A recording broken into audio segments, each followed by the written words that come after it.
Good morning student. देखिए बेटा, पैसे चल रहे थे आपके और कल आपने एक पैसे सोल्व कर लिया था, ठीक है ना।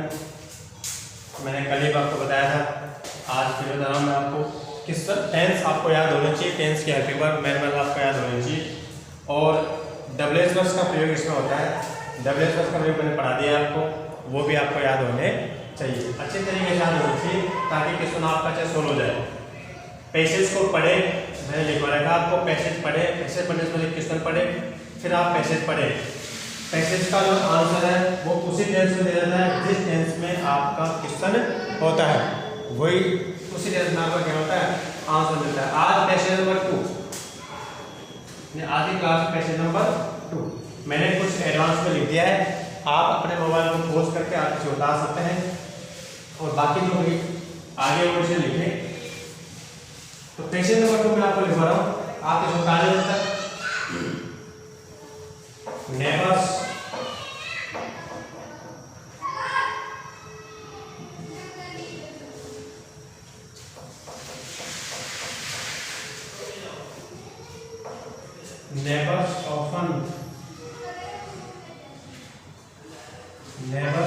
often called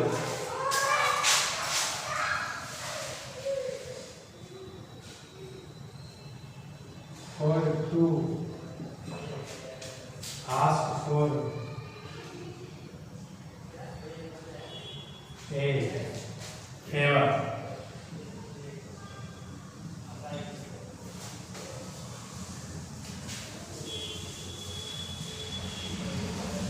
Such as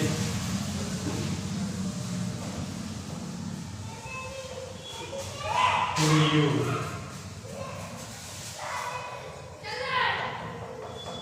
Let me have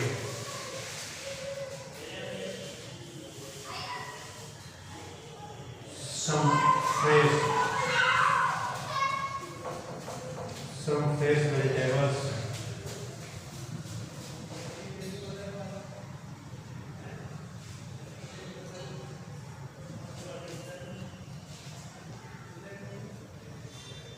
और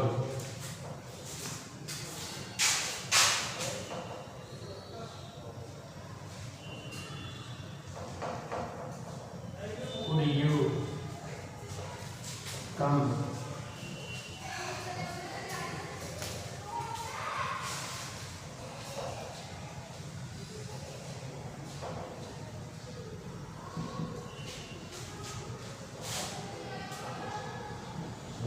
and see my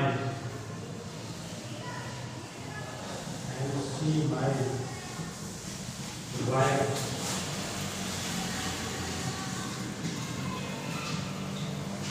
who is ill. They never refused it.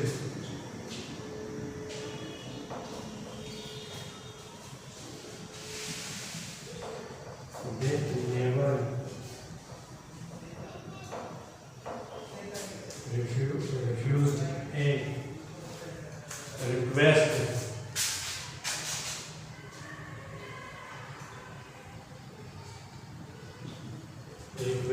Or send a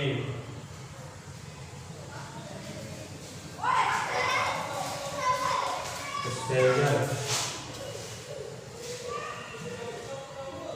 away without helping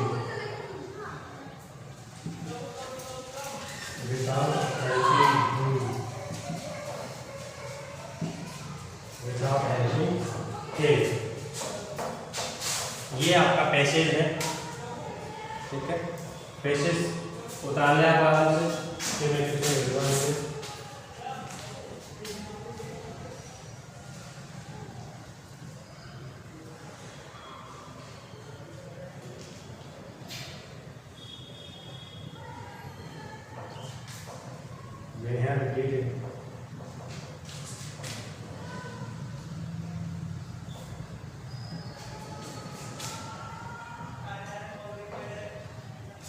pyramid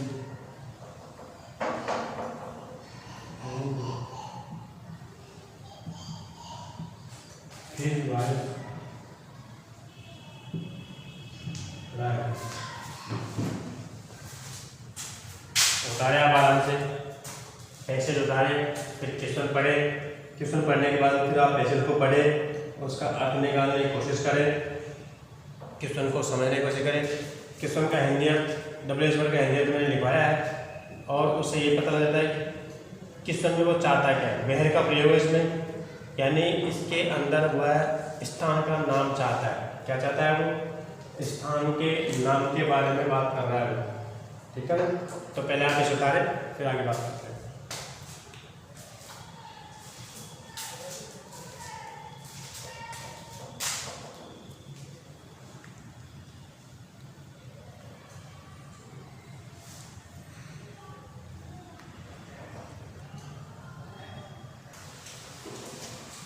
देखो भाई, कैसे उतार लिया आपने, क्वेश्चन पढ़ो। वह all filament and his wife line. देखो कई बार क्या होता है कि आपको क्वेश्चन का समझ में नहीं आए, उसका पैसे का समझ में नहीं आए, कोई बात नहीं, दोनों चीज समझ में नहीं आए तब क्या करना है। समझ में आ जाए तो बहुत अच्छी बात, उत्तर आ रहा है तो बहुत अच्छी बात है। लेकिन अगर समझ में नहीं आ रहा, आपको आंसर भी समझ नहीं आ रहा, आपको इसका इंडेप्थ भी नहीं आ रहा, फिर क्या करोगे आप? एग्जाम में तो करना है आपको, तो एग्जाम में करना है तो उसके भी तरीके। तो आपको पता है किसमें क्या रहेगा? वेट रहेगा। क्या रहेगा? वेट दे रखा है, वेट मतलब कम, ठीक है। और मैंने यहाँ पर लिखवाया था कि जब क्वेश्चन वेयर से हो, कहाँ से हो? वेयर से हो, तो किसके बारे में जानकारी देनी पड़ती है? स्थान के बारे में। किसके बारे में? स्थान के बारे में बताना पड़ता है। इधर लिखवाया था मैंने, क्या आप यानी आपको इसका जो आंसर होगा वो ये होगा कि आपको स्थान के बारे में बताना है। किसके बारे में बताना है? स्थान के बारे में बताना है। अब स्थान के बारे में इसमें देखो कहाँ की बात कर रहा है। तो देखो फर्स्ट लाइन में देख लो, दोनों उसकी पत्नी और फिलामेंट दोनों रहते हैं। कहाँ पर रहते हैं वो? Little cottage. कहाँ पर रहते हैं वो? Little cottage. जो कहाँ पर है? ही पहाड़ी पर। There cottage was out of distance from the village. और ये जो कॉटेज है वो गांव से थोड़ी दूरी पर, गांव से थोड़ी दूरी पर। तो इसका आंसर क्या है? All filaments. देखो केवल स्थान के बारे में बताना आपको, ठीक है। अब स्थान वो है, स्थान जो ये लिटिल कॉटेज है और वो भी कहाँ पर है? पहाड़ी पर है और गांव से बाहर। ये स्थान का नाम। अब किस का आपको बनाना है? तो मैंने बताया था वो ग्रिड दे रखा है। क्या देखा बेटा इसमें? ग्रिड दे रखा है। तो क्या करोगे ग्रिड को बनाकर? डब्ल्यू पे उठाओगे पहले, तो ग्रिड पे उठाओगे, ठीक है ना। तो क्या लिखोगे? All filament. देखिए ऑल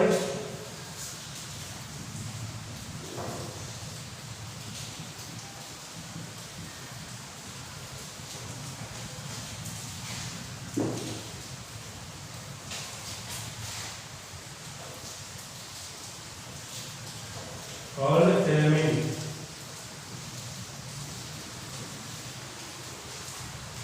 लिख लिया आपने? आगे एंड लिख दिया आपने। हिज वाइफ लिख दिया, हिज वाइफ। देखो ये तो अपन ने इसमें लिख दिया, ये दोनों छोड़ दिए। अब क्या चाहिए आपको? वन चाहिए। और वन क्या चाहिए इसमें? सेकेंड फॉर्म चाहिए। क्या चाहिए? वन क्या है इसमें? Line. Second form.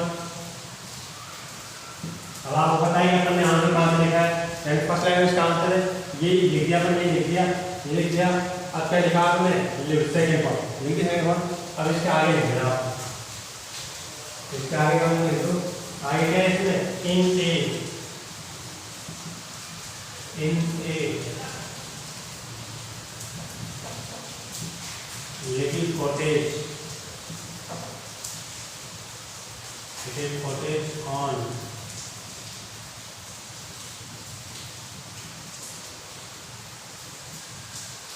the slope of a hill, slope of hill in English.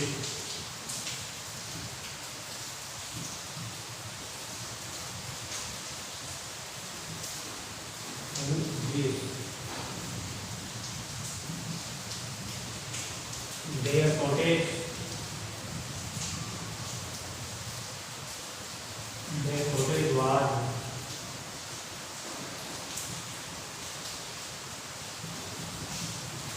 a short distance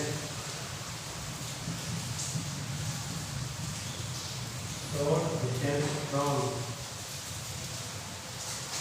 average याद रखना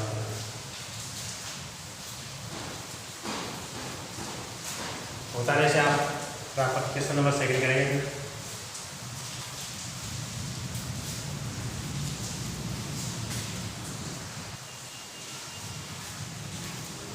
क्वेश्चन नंबर सेकंड लिख रहा हूँ, ठीक है। इसका आंसर आप बोल देना फिर मिल जाएगी बात। क्वेश्चन नंबर सेकंड लिखिए।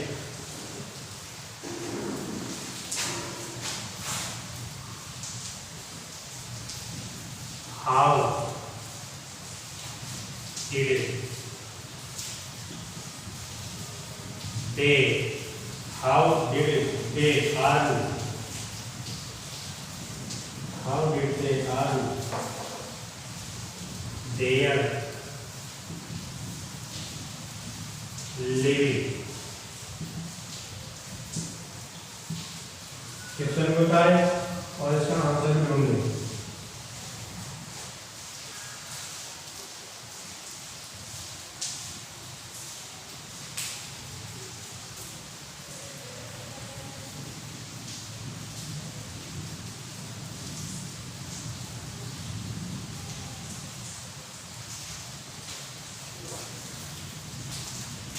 क्वेश्चन पढ़े थे, क्वेश्चन उतारे, क्वेश्चन पढ़े और आंसर ढूंढे।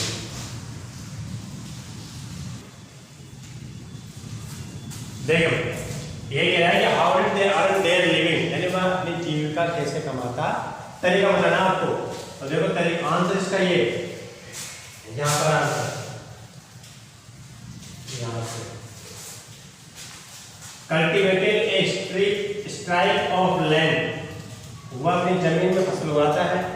एंड ग्रू वेजिटेबल्स, और क्या उगाता है वो वेस्ट सब्जियां उगाता है, फसल भी खाता है और सब्जियां भी उगाता है। एंड फ्रूट, और क्या उगाता है अपनी फ्रूट उगाता है। कॉर्न यानी फसल होती है, फसल उगाता है। एंड बटर, कॉर्न उगाता है। और मेड ब्रेड, और क्या बनाता है आपने वो ब्रेड भी बनाता है। यानी इतने सारे काम करता है वो, तब जाके क्या मिलती है उसको पैसा मिलता है। ऐसे नहीं मिलता कि एक काम करने से पैसा नहीं मिलता, मजदूरी करने से पैसा नहीं आता। यानी वो बहुत सारे काम करता है एक साथ में, तब उसके पास बहुत सारा पैसा आता है। तो आंसर देखो, अब आंसर आपको बनाना है। आंसर आपको मिल गया, ये तो क्या आपका आंसर बनाना आपका आंसर, तो बनाओ। तो पहले क्या आएगा, दे, क्या आएगा पहले, दे, फिर क्या आएगा, हाउ को छोड़ दो, डिड को छोड़ दिया, तो क्या आएगी वर्ब की, ये वर्ब कौन फॉर्म आएगी, कौन क्या आएगी, डिड है ना भी, पहले किसने देखा, कौन फॉर्म आएगी, सेकंड फॉर्म आएगी, आर देयर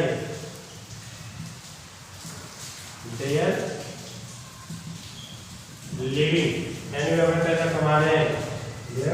लिविंग बाय, द्वारा, इसके द्वारा कल्टिवेटेड। अब यहाँ ध्यान रखिएगा,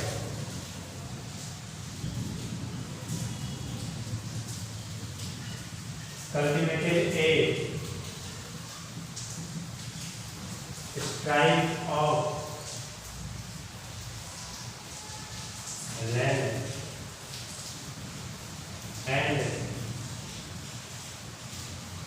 grew vegetable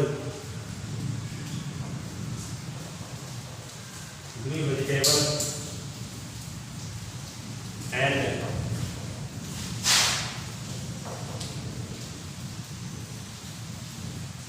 fruit,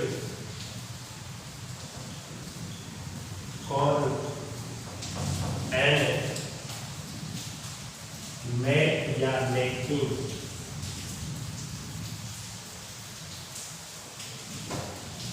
ब्रेड बनाकर। ये इसका आंसर उठा। जैसे आप क्वेश्चन नंबर 3 करते हैं,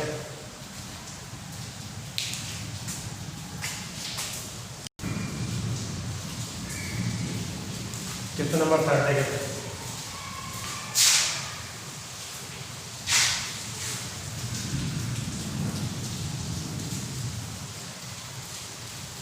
देखिए question number 3,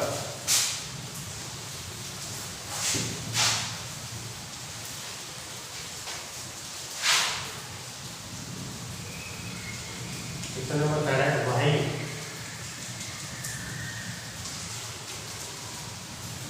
why did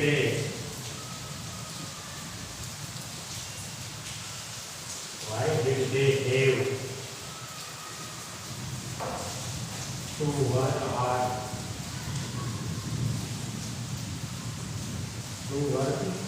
hard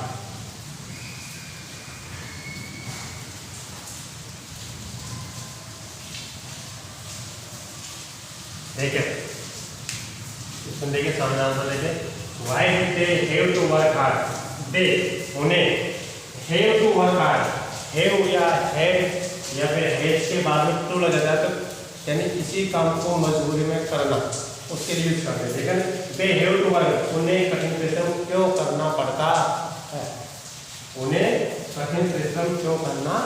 है कड़ी मेहनत क्यों करनी पड़ती है पैसा कमाने की ज़्यादा मेहनत क्यों करनी पड़ती है पैसा कमाने के लिए। तो देखिए कहाँ पर इसका आंसर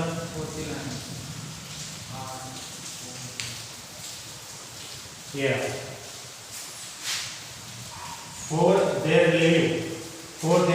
लिविंग यानी आजीविका के लिए क्यों करना पड़ता है क्योंकि वे क्या है दे वर्क क्वाइट पुअर क्योंकि वे काफी क्या है पुअर। तो आंसर इसमें उल्टा घूमेगा।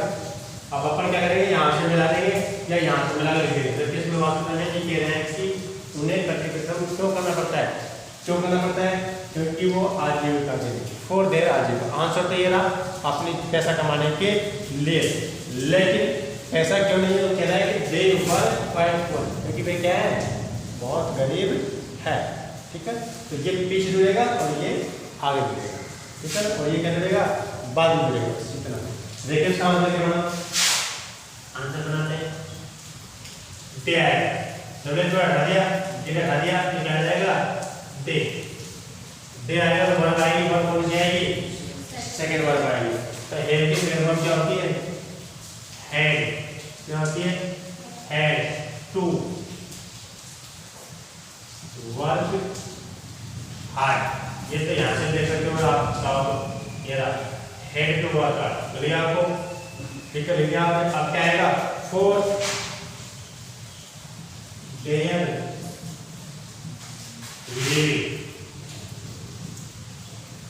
फॉर देयर लिविंग फॉर का प्रयोग होता है के लिए फॉर का प्रयोग होता है के लिए यानी देयर लिविंग पैसों के लिए किसके लिए पैसों के लिए जीविका के लिए एज क्योंकि इसका मतलब क्योंकि दे वे कैन दे वर क्वाइट वे बहुत गरीब है इसलिए उनको क्या करनी पड़ती है मेहनत करनी पड़ती है। अगर पैसे वाले होते तो बिजनेस कर लेते बढ़िया तो उसमें ज़्यादा मेहनत करने की आवश्यकता नहीं पड़ती। लेकिन गरीब है इसलिए क्या करना पड़ता है उनको ज़्यादा मेहनत करनी। ठीक है बताने से आगे नेक्स्ट क्वेश्चन करते हैं 4।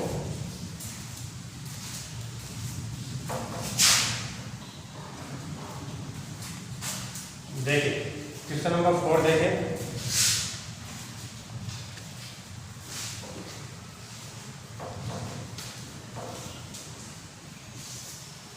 क्वेश्चन नंबर 4 कह रहा है कि what did their cow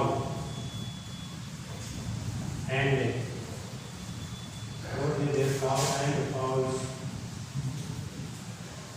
cows provide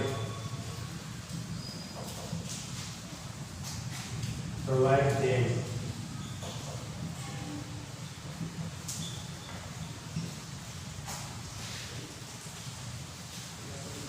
देखिए लिख रहा है कि व्हाट डिड देयर काउस यानी उनकी गाय और उनके फॉल्स उनके काउ उनके फॉल्स प्रोवाइड देम विद उन्हें क्या क्या उपलब्ध कराते हैं क्या उपलब्ध करवाते हैं। तो गाय क्या देती है फॉल्स क्या देते हैं। तो देखिए यहाँ पर मिल जाएगा यहाँ पर सीधा ये रहा यहाँ से क्या क्या उपलब्ध कराते हैं वो मिल्क क्या देते हैं तो मिल्क देते हैं। ठीक है बटर देते हैं और साथ में क्या देते हैं एग देते हैं। बस ये आगे तो 20 यानी फिर मधुमक्खी वाले में आ गया जबकि 2 का ही पूछ रहा है क्या पूछ रहा है वो गाय का और इन दोनों में पूछना है। तो ये चीज़ आपको उपलब्ध कराती है, एक तो दूध उपलब्ध कराती है, बटर उपलब्ध कराती है और एग्स उपलब्ध कराती है। तो लेके आओ तो हाथ से बढ़ाओ, डबल छोड़ दिया आपने, डिप छोड़ दिया आपने, तो कहाँ से बनेगा बेटा? कहाँ से बनेगा? देयर से। There cow and holes provide, कौन से वर्ब आएगी? प्रोवाइडेड। सेकंड वर्ब हो गई ना, प्रोवाइडेड उपलब्ध करा दिया, क्या उपलब्ध करा दिया? देम विद, क्या उपलब्ध कराएंगे वो? देम विद मिल्क, क्या देंगे वो? मिल्क। तो आपने क्या लिख दिया? मिल्क। और क्या देते हैं वो?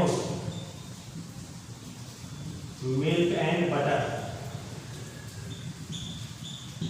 Milk and butter.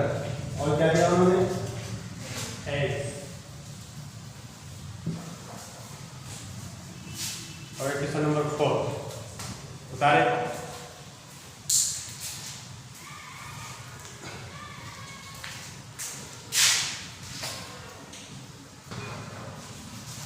अगला क्वेश्चन बचे हैं, चार क्वेश्चन ये तो हो गए। अब आता है क्वेश्चन ऑब्जेक्टिव वाले, जिनमें मीन्स पूछता है या अपोजिट पूछता है, वो वाला क्वेश्चन देखिए। तो क्वेश्चन नंबर 5 देखना है, find out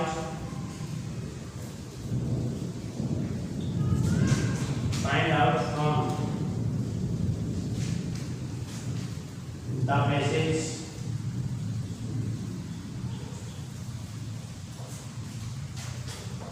passage the word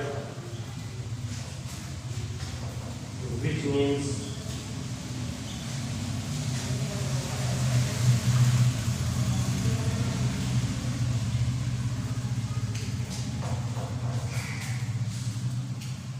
a kind and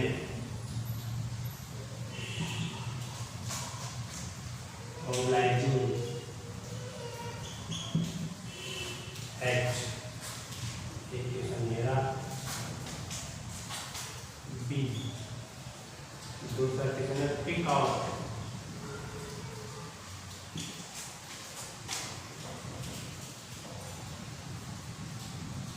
pick out from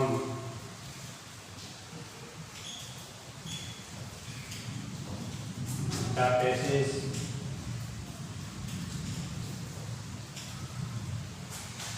the word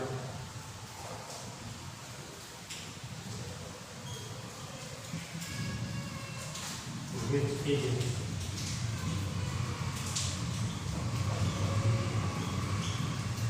opposite of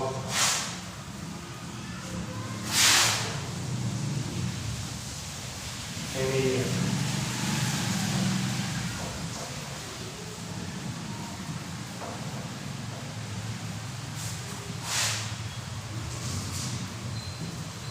answer देखो,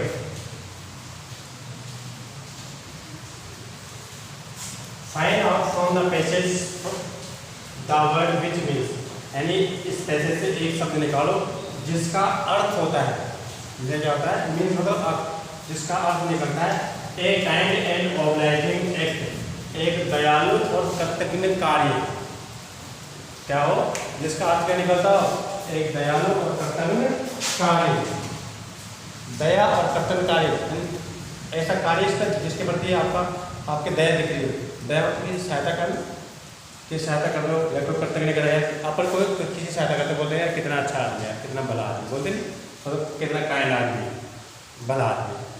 ऑब्लाइज का मतलब ये होता है किसी का कहना मानना है, किसी के आगे का पालन करना है, किसी के प्रति सम्मान व्यक्त करना, ठीक है ना? तो है, इसमें क्या वर्ड हो गया? है। इसमें देखो कहने का दूसरा वर्ड है पिक आउट, यानी एक वर्ड को उठाओ फ्रॉम द पैसेज, किससे? पैसेज से। The word which is opposite, जिसका अपोजिट हो। अपोजिट क्या है इसका? फेमिलियर। सॉरी, फेमिलियर का मतलब होता है पारिवारिक।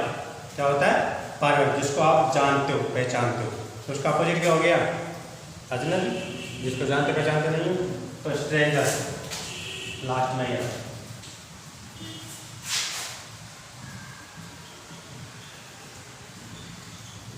इसका ये फायदा है कि ये पैसेज में से मिलते हैं दोनों आंसर आते हैं, लेकिन इनके अर्थ आना जरूरी है, तब होता है। बिना अर्थ के दोनों क्वेश्चन होना असंभव होते हैं, पर लगभग से ये हो जाते हैं, बहुत कम चांस है कि इतने नॉर्मल याद है, ज़्यादा हार्ड याद है वो एग्जाम्स के अंदर। इस प्रकार आपका पैसेज आता है और पैसेज को आराम से करना चाहिए, आराम से सोल्व करो। पहले इस क्वेश्चन को पढ़ो, फिर इसके ऊपर पैसेज को पढ़ो और आराम से सोल्व करते तो प्रैक्टिस करते रहो। रोज की प्रैक्टिस कम से कम 40-50 पैसेज आप सोल्व करोगे तब जाके पूरे पैसेज सोल्व करोगे ग्रामर के। ठीक है, best of luck, next class में मिलते हैं।